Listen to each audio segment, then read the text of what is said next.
Hello, TrainerRoad team. I discovered the podcast and the forum this year, and I think I've all but caught up completely on the podcast thanks to this pandemic and long walks and a few long drives this year. 5 stars all the way. Thanks, Jed. Appreciate it.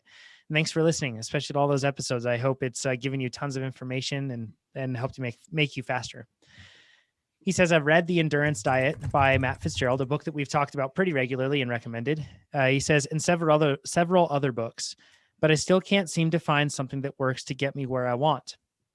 I'm currently 210 pounds, down from 320 in a year and a half. So this Jed has lost 110 pounds. That is so impressive. Huge.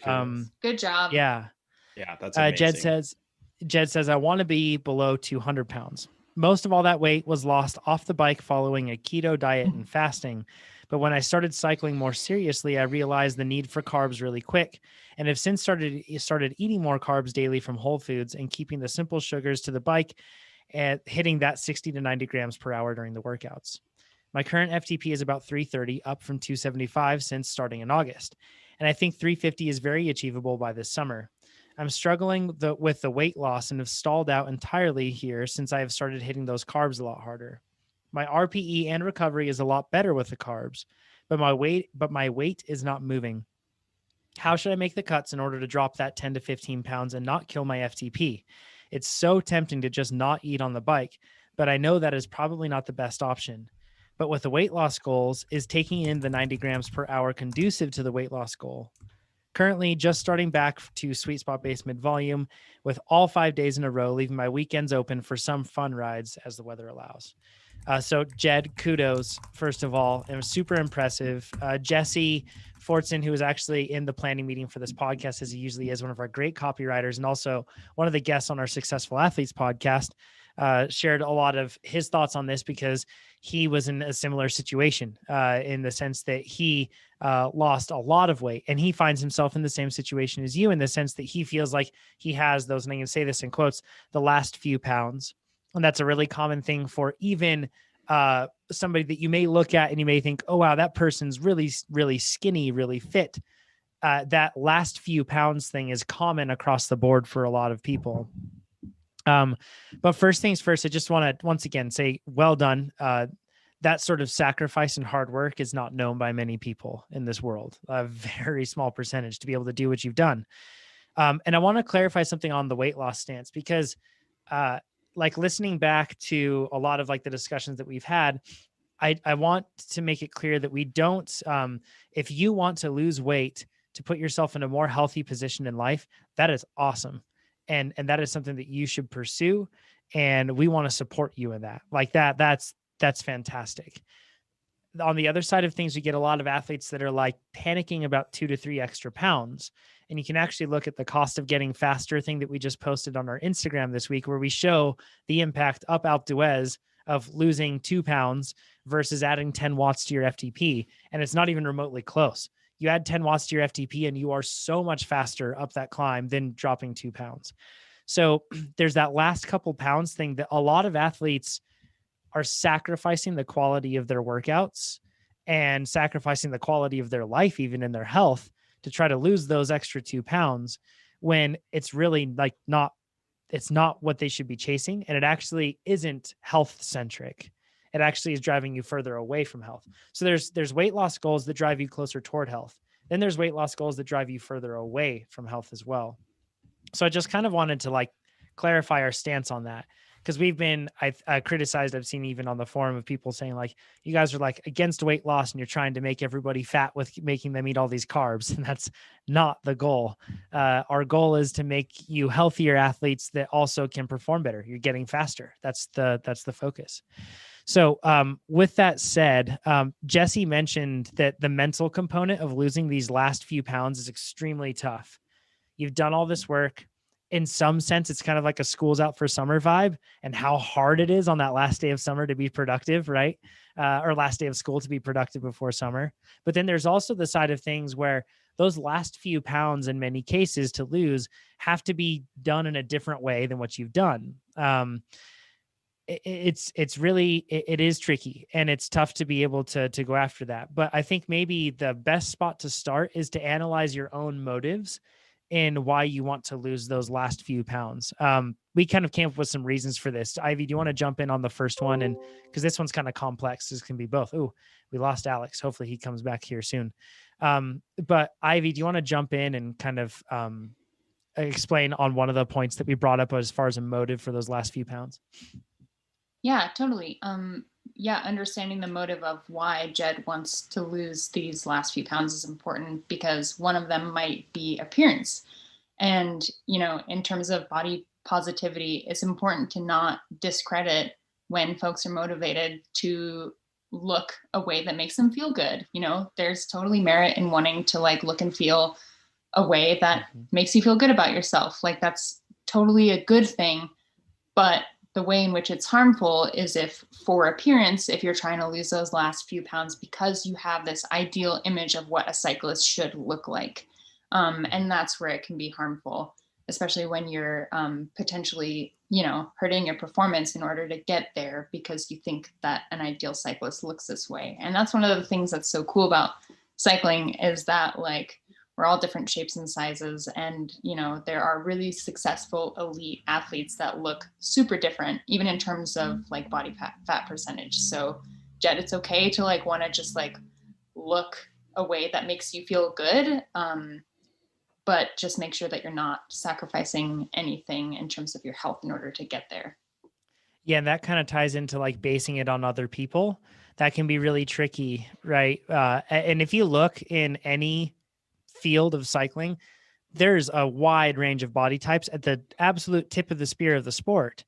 And people that look very different, people that look very lean, people that don't look lean, people that look very muscular, people that don't look muscular, people that have the ectodorf, mesodorf, whatever else. The body types vary, and they are not a predictor of your performance potential. So yeah, if it's based on other people, then that's not going to be true to yourself and true to where you need to be.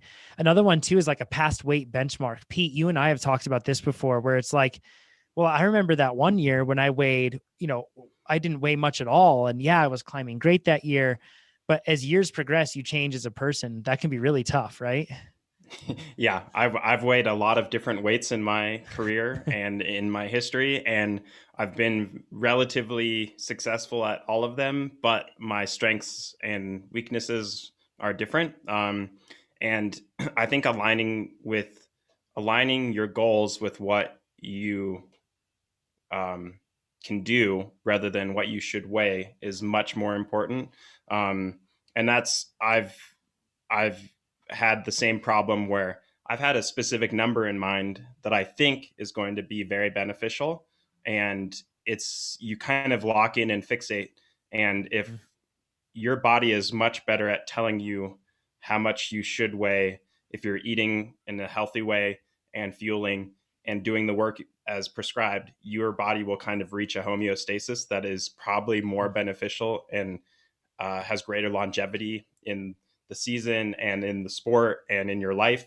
Kind of as you fly closer to the sun, everything in your life is harder. So you have to weigh that into when you're thinking about if a number on a scale is very important to you, that's great. And as long as that kind of aligns with what you're doing to get there and your goals, then that's great.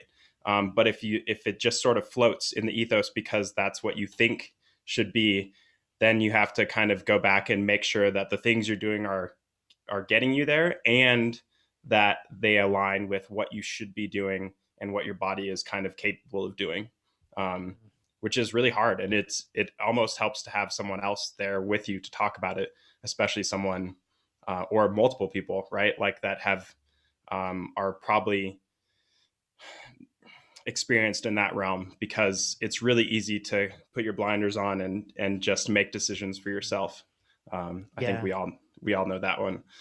Right. So I reiterating on this, analyze why your goals are your goals. Is your goal to beat 200 because it's a round number?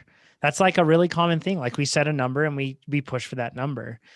But is that really what's the motive behind that? And can you recalibrate, or is that indeed what you want to do?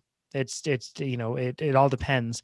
I think that what Pete said, a really important point, is instead of going through and having this approach of basically saying like, well, what I want to do is I want to make myself weigh something. And if I weigh that, then at that point, then I'll be able to perform like I want to. Instead, start performing like you want to now. And what I mean with that is go through and try to fuel more work. And you're doing great in this regard, Jed, with trying to fuel the work. If you fuel your body to be able to do more and more and more and more work, you're going to be burning more calories. You're also going to be training your body to be more capable and powerful, which is just cool. Like, that's awesome. That's really the goal behind all of this. And as you do that, like Pete said, your body reaches this level of stasis, and that's going to look different for every person. But that's why we recommend so many cases that people fuel their workouts and just focus on doing more work rather than starving yourself. Because the downsides of fueling your workouts appropriately and doing more work, they're very few. I can't think of any like that really, because it doesn't make you fat. That's like a big assumption. And we should probably address that part right now. And Alex, you're back with us. Good to have you, by the way. About that. But we should, and our names are all switched around. Ivy and Alex are now Alex and Ivy. It's switched. So I'm going to get more followers for this now. No, just kidding. So producer Aaron's working in the background to be able to switch it all around. So thanks, Aaron, for dealing with the craziness there of tech. But yeah, but with this, I want to, Alex, can you talk a bit about fueling workouts? Because there's this assumption that if I take in 90 grams of carbs an hour, I'm making myself fat because I'm taking in that much sugar during that. But can you kind of break down what that actually means in terms of the numbers and explain that? Yeah, I mean, even if you're fueling at 90 to 100 grams of carbs per hour, you are getting 360 to 400 calories an hour. And that would be, I might be a little off on this, but it'd be like riding at 140 watts for an hour.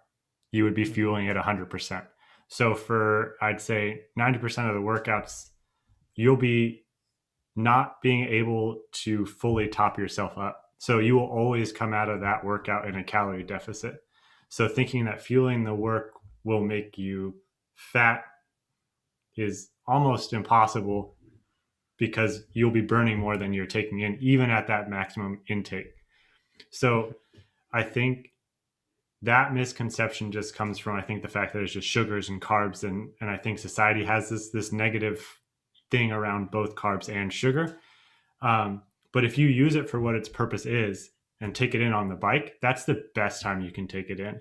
It's like if you're taking in that same gel right before you go to bed, then it's like that's when you run into issues because your body can't do anything with it. But if you're taking it in right when you're on the bike, the endurance, from my understanding, Pete can jump in if I say anything bad here, but I work with a dietitian, and when you're on the bike, you block the insulin response to sugar while you're in an endurance state. So you're not having that same response to sugar you usually do. Your body is then using it to fuel the work, and you're coming out of it, like I said, in a calorie deficit. So it's the best thing you can do, because the more work you do, the more calories you burn, but you're not going to be able to go above 90 to 100 grams an hour. So that just gives you more room to eat for lunch and dinner. So what you're doing is setting a healthy routine for your body, that it knows I'm working out, I'm getting these sugars, and then I'm replacing this after in these meals.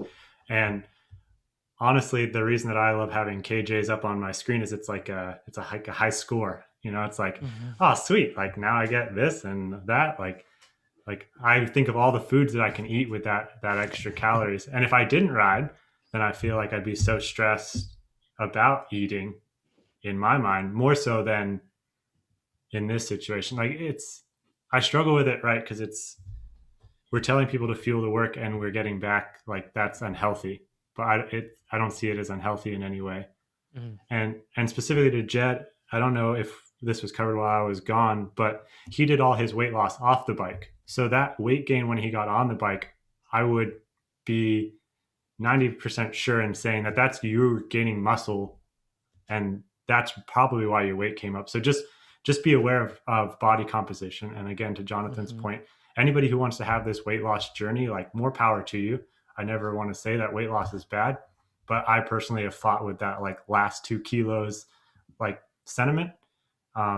I've always thought that 65 kilos was like the perfect weight for me. And I'm 6 foot tall. So a lot of you can probably figure out how unhealthy that is just at face value.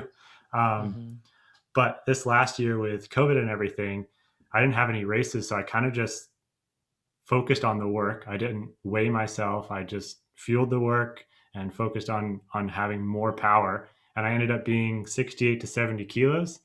And I did a climb up here, Old La Honda, and I went 41 seconds faster than I did when I was at my perfect weight of 65 kilos. Yeah, so it just shows like that's a good example of that. When you fuel the body to do more work, you can perform better. And then on top of that too, like there's something to keep in mind. There's a lot of myth, and actually everyone should follow Tim Podlogar or Podlogar, Podlogar on Instagram. He's a very fast cyclist himself, and he's an upcoming guest or a guest that will be on our upcoming podcast, the Science of Getting Faster podcast, which is getting closer to being published, by the way. And he's actually published on this multiple times. There's this theory that like, as soon as you take in carbs, that it's a light switch and suddenly you flipped it off and you cannot burn fat anymore. And that's disputed, especially within an athletic context. But if your goal is fat burn, right? Because you don't want to burn muscle, you don't want to do that. That's helpful. That helps you push your pedals and makes you faster. If you do want to burn fat, really the most sustainable and great way about it is if you can train your body to do more work constantly. It's outside of the workout times. Your body then gets into the point where it ends up being more efficient at burning resources that it has on board. And then as a result, the times outside of your workout, you're allowing your body to be able to make itself more optimized. So as you do more work, you'll find that. And I find that every year. Like a lot of the question is people say, should I try to lose weight right now in the base phase and then try to like train more and focus? And instead it's no, just fuel your work. And as you do that, it'll be gradual, but you'll notice that your body actually becomes what it needs to be for what you're demanding of it. So they don't have to be at odds with each other, this power goal and this weight goal. Instead, if you just focus on fueling the work, and then if you focus on eating whole, nutritious foods, making sure that you're getting in the high quality foods whenever you can, when you're not on the bike and that sort of a thing, you're going to be in a good spot, a healthy spot. So hopefully you don't feel frustrated and feel like they're at odds with each other. I promise you they can work together if you put performance first, or performance and health first. If you like this video, make sure you give us a thumbs up. If you didn't like this video, you can give it a thumbs down, but let us know what you would have done differently in the comments below. If you want to see more of these videos, make sure you subscribe to our YouTube channel. And if you want to become a faster cyclist, check out TrainerRoad.com. Do it. If you think I have better hair than Jonathan, give it a thumbs up. If not, leave a comment. My hair is better than his.